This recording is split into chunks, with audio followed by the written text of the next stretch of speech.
Selamat sore, Pak Mahe, Pak Agdi, dan Mbak Azah. Perkenalkan, nama saya Madalberta Terakirana dengan RP 5029231019. Maksud dan tujuan saya di sini yaitu ingin melakukan presentasi pada hasil hasil akhir perancangan Office and Commercial Space pada semester 4 ini. Berikut judul yang saya pakai untuk konsep sekarang, yaitu Redesign Direktorat Kemitraan Global ITS berkonsep Adaptive Space for Global Mobility guna menunjang efektivitas fungsi ruangan yang ada pada existing yang sudah dibangun. Berikut latar belakangnya sendiri, jadi DKG ITS ini merupakan wadah dari pusat aktivitas yang mendukung mobilitas global mahasiswa serta staf melalui program-program yang ada. Kemudian, karena banyaknya proker itu dan dinamika kerja yang kompleks, kebutuhan interaksi lintas budaya dan tuntutan akan fleksibilitas ruang belum sepenuhnya terakomodasi oleh desain existing yang ada pada sekarang.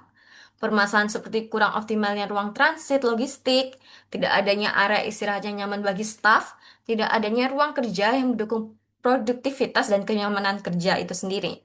Oleh karena itu, dibutuhkan pendekatan redesign yang mampu merespon kebutuhan ini serta secara fungsional dan estetis.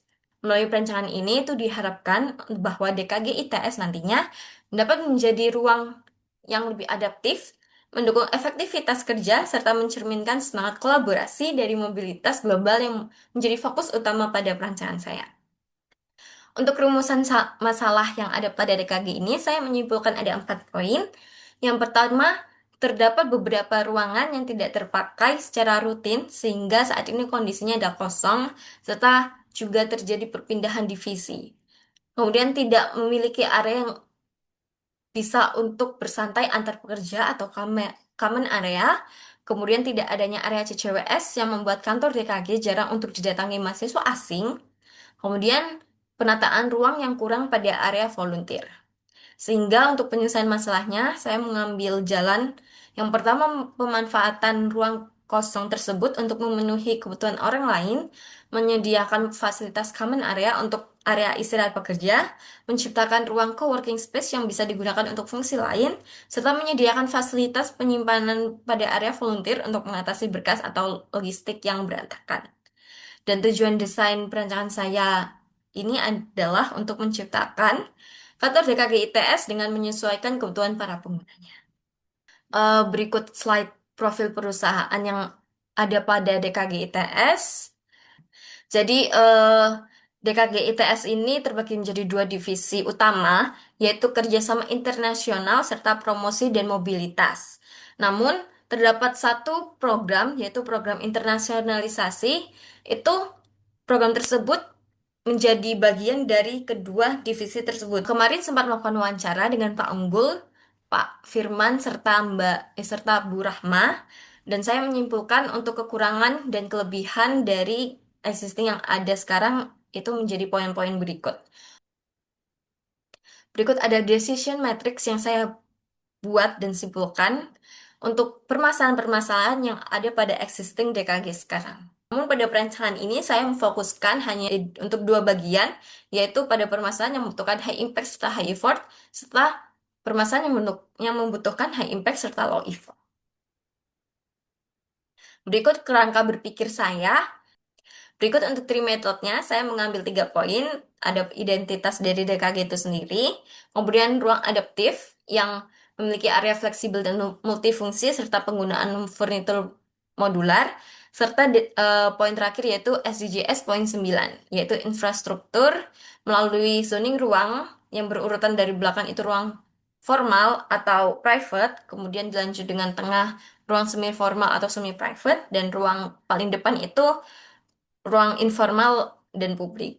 Kemudian inovasi dengan pengaplikasian ruang untuk rapat Zoom ringan, kemudian adanya fasilitas whiteboard, dan area brainstorming, serta Zoom atau video conference. Berikut konsep makro yang saya terapkan pada perancangan saya. Secara keseluruhan desain, itu berfokus pada pengembangan ruang kerja yang adaptif dan fleksibel untuk mendukung mobilitas global di lingkungan DKG ini sendiri, dengan melakukan pendekatan kepada adaptive space dan prinsip modularitas serta multifungsi. Berikut untuk konsep mikronya, pada dinding itu saya menerapkan branding visual dengan menggunakan warna biru serta orange yang menjadi branding visual ITS dan DKG ini sendiri. Kemudian juga menggunakan visualisasi seperti peta dunia dan pola geometris serta infografis mobilitas internasional. Untuk lantainya, saya melakukan pendekatan zonasi melalui perbedaan material atau warna lantai untuk membedakan area sirkulasi antara area kerja dan aktivitas. Untuk plafonnya sendiri, saya tuh menggunakan material yang menggunakan aspek akustik untuk meredam suara, seperti menggunakan rotan, kemudian plafon akustik, dan sebagainya. Untuk desain-desain mikro yang ada pada perancangan saya itu tidak jauh berbeda dengan konsep mikro yang sudah saya paparkan di layar. Dan utilitasnya juga saya menggunakan sistem pencahayaan seperti yang di layar, serta sistem keamanan, peralatan jaringan informasi, sistem keamanan dan kesehatan, dan sistem listrik atau elektrikal, dan sistem aviasi. Dan ini adalah hasil dari desain saya. Yang pertama ini terdapat lobby dan touchdown area, kemudian partnership room, kemudian ada area coworkingnya itu. Di sini juga terdapat furniture yang bisa dialihfungsikan menjadi seperti stadion begitu, dan terdapat area seperti partisi, itu terdapat proyektornya sehingga bisa menjadi medianya nanti.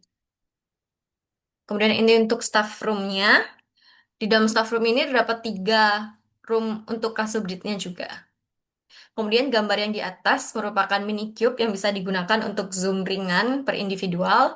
Dan yang di bawah adalah room meeting yang komunal.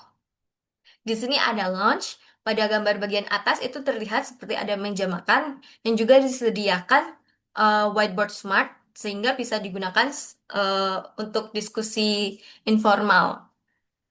Kemudian di bawah terdapat lounge areanya. Dan berikut adalah video animasi walkthrough desain yang sudah saya buat.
Sekian presentasi saya. Terima kasih telah meluangkan waktunya untuk Bapak dan Mbak Azah. Saya mohon maaf apabila terdapat kesalahan kata serta perbuatan, dan terima kasih banyak.